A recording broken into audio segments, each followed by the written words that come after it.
అమ్మా ఇక్కడ సమస్య ఏంటంటే స్వర్ణలత గారు ఏదో తేడాగా ఉంది. ఆర్డీఓ కార్యాలయం దగ్ధమైంది. కొన్ని వేల కోట్ల రూపాయల భూములు తగలబడిపోయినాయి. దుర్మార్గులు ఇష్టానుసారంగా తగలబెట్టారు. చెప్పరా నీ వల్లనే మామా, నా వల్లనే నీకు ప్రాబ్లం అవుతుందంటే వెళ్ళిపోతారా. ఇక్కడ పేద ప్రజల భూములు మొత్తం అన్యాక్రాంతం అయిపోయినాయి. వాటికి సంబంధించి ప్రజల్లోకి తీసుకెళ్లాల్సినటువంటి బాధ్యత మా మీద ఉంటుంది. సూపర్. అది ఎవరైనా సరే, ఎంత పెద్దవాళ్ళు ఉన్నా సరే వదిలిపెట్టాం. ఎవరినైనా సరే తాట తీస్తాం. ఇంతమందితో మాటలు పడడానికి సిగ్గాలేదు మీకు అసలు ఫీల్?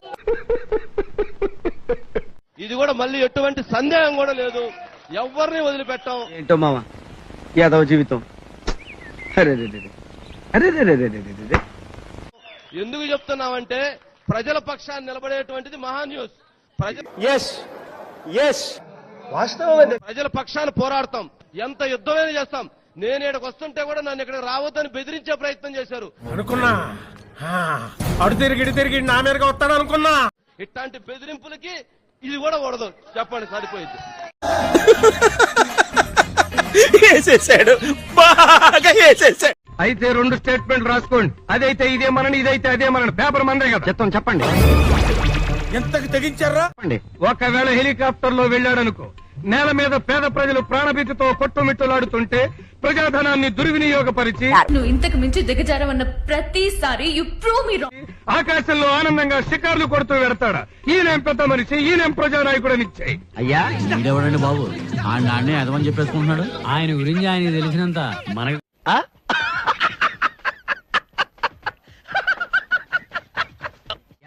ఒకవేళ ప్రజాధనాన్ని దుర్వినియోగపరచకుండా రైల్లోనే వెడితేనండి. సంస్కారహీనులు. పేద ప్రజలు ప్రాణభీతితో పొలాల గట్ల వెంట పరుగులు తీస్తూ ఉంటే ప్రజలు డబ్బెట్టి కొనిచ్చిన హెలికాప్టర్ చేతిలో ఉండగా తొందరగా రాకుండా 6 గంటలు ఆలస్యంగా వస్తాడా. కావాలని మాట్లాడు, నా తలరాత. ఈ మాట మాట్లాడాలి, జనంతో ఇలా దింగులు తినాలని రాసి ఉంటేనే తింటాను. గుర్తుపెట్టుకో. అంటే ఆయన ఏ మార్గంలో వెళ్ళినా విమర్శించడమే మన పనే అండి. తప్పదు. ఓట్లేసి ప్రజలు మన ఎలాగూ గెలవనివ్వరు. వీడు మారడు, బుద్ధి లేని సన్నాసి.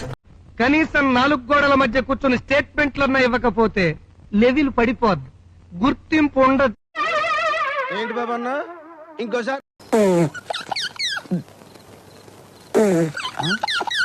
ఇసుక కొండలుండే ఏమైపోయినాయి నాయన ఇసుక కొండలు? ఆ మాట నువ్వు చెప్పకూడదు. ఎందుకు చెప్తున్నావు? ఆ మాట నువ్వు చెప్పకూడదు. బకాసురులాగా మొత్తం ఇసుక కొండలన్నీ కూడా మింగేసిన సందర్భాలు. ఏం మాట్లాడుతున్నావురా నువ్వు? నీకేమన్నా బుర్రున్నదారా?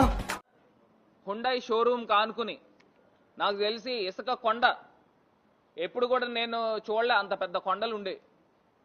లైకింగా తలకాయ ఊళ్ళో అంతా అప్పులు చేసినట్టుగా కనపడితే చెప్పమన్నారు. కనపడలేదని చెప్పండి.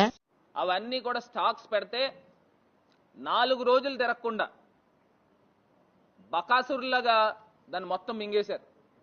చాలు ఈ మాత్రం చాలు, పదండి. నాకు ఒకటి అర్థం కావట్లా.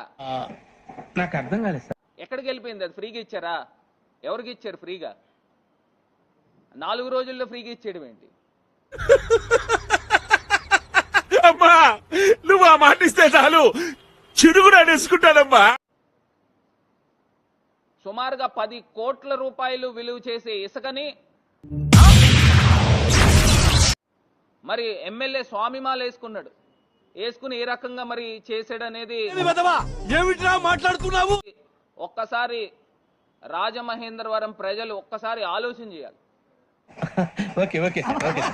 ఆంధ్రప్రదేశ్ ఒక అమరావతి లేదు, ఉద్యోగాలు లేవు, పోలవరం లేదు, ఇంకోటి పోతా వాడు చేసేది ఏంటి?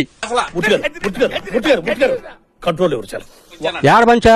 ఎక్కడికి తెచ్చావు? నువ్వేమన్నా నాయపేసా సంపాదించావా? ఏం సంపాదించాలా? తీసుకొచ్చావు, బటన్ వచ్చావు. ఇంట్లో తిట్టదని చెప్పరా? చూడటం కాదండి, మీరు చెయ్యాలంతే.